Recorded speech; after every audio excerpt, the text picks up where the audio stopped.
Tomiton, mais mon doc les blés. Bon, et là quand ils ont fait là, et là vers où? Et sous où nous c'est gardé si à l'olive au c'est si à fonion. Ouais pour un mot pivot. Pour quand ils ont, pour nous quand ils. Gardé les sous pas où? Gardé les têtes quand ils gardent d'accord les blancs. Gardé d'accord le pot de main. Bon, mais quand vous êtes gardé en coquelot dès qu'on est bien déjà il est. Gardez les têtes gardé bien solide. Yovo be zodiaque be o deyi azogbe nu tomito blebu ko tu ono dido e eyin gede da ko lo ko nu tomito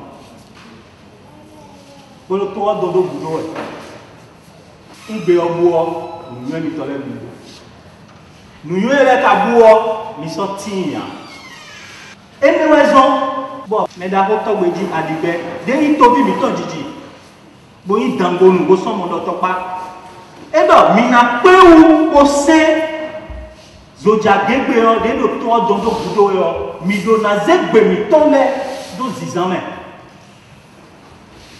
bo za gbe mi to le bo do glo hu do mi de le tona bo glo hu do to tona do gbe o we do ni gban to bitan to na do nu kon yi yo gbe le we na zon nous mettons les deux pour y mettre les deux dans un bateau dans le pays.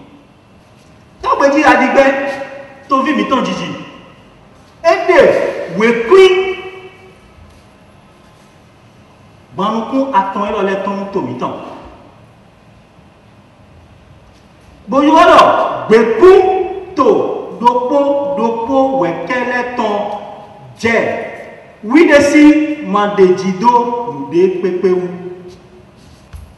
Wese ayi gbedeke video welu. Deyi domino toto beji adigbeton. Eya wa do dido edo. O tomado nukon yi we binu to. Eyin dinkede we ya so de jawe we binu to.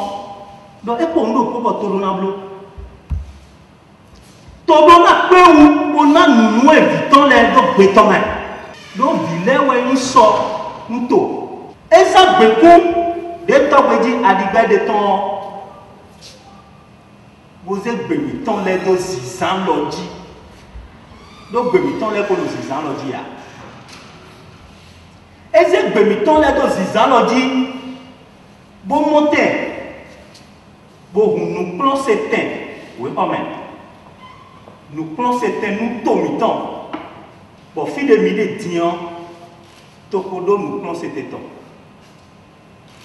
bon mi veon mi na plan nous vi mi ton le si ko do ko me kaka yi plan idi alavo ma to yo gbe e tele yi ko kene bo mi lo di do we ya do vi mi ton de le ko do yi we kaka bo do ko ten we go me bo ko ijawe dion ina yi ten fon da ko titan de yi te ko mi de su pa pa ton bo yi to odon o ma yi yo go don ma to yo gbe on na ha gbe kun o bominase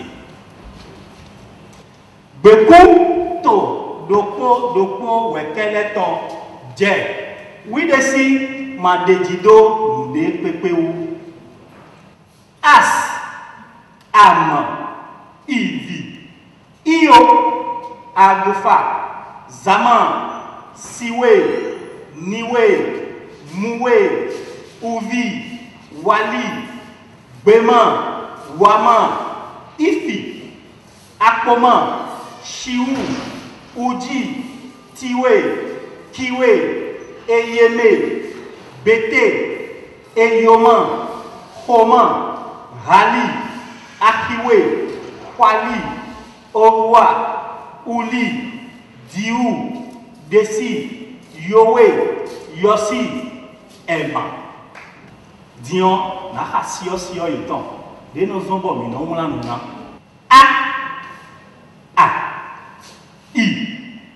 I go zo so non mon vo lo bo wo fo po cho jo to ko e bo yo ho, ho, ho, ho, ro, ou, do,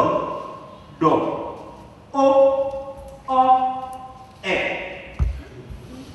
Où nous avons bien dit comme les mots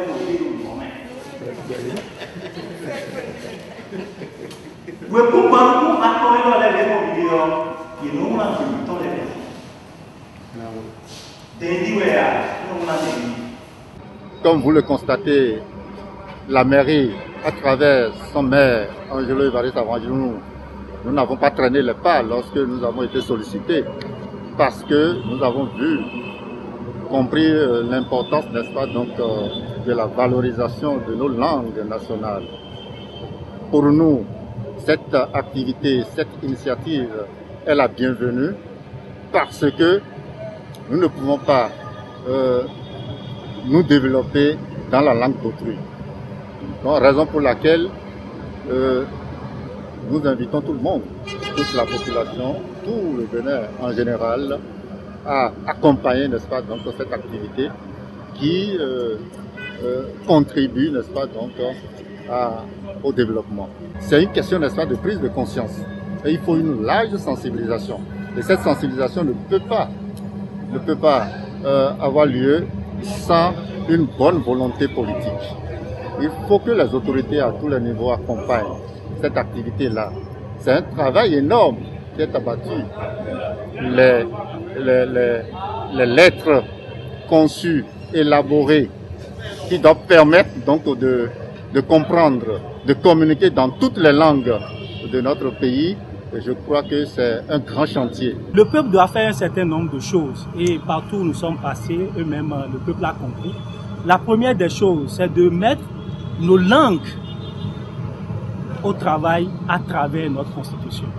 Deuxièmement, quand nous prenons notre hymne national dans la Constitution, c'est toujours en langue française, ce qui n'est pas bien. Nous devons pouvoir chanter notre hymne national dans nos langues nationales. La troisième des choses, c'est que lorsque nous prenons le nom de notre pays, aujourd'hui, notre pays s'appelle le Bénin, c'est dans une langue française, c'est dans une langue étrangère. Nous devons pouvoir désigner notre pays dans notre langue.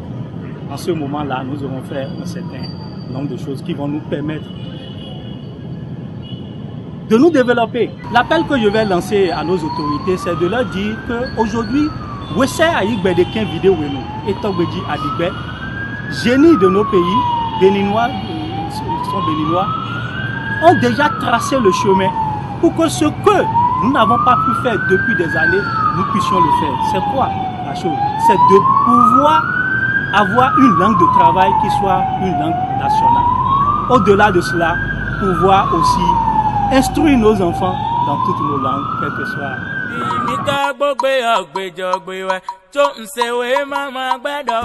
Mana do pete no vi, asizaro ke fume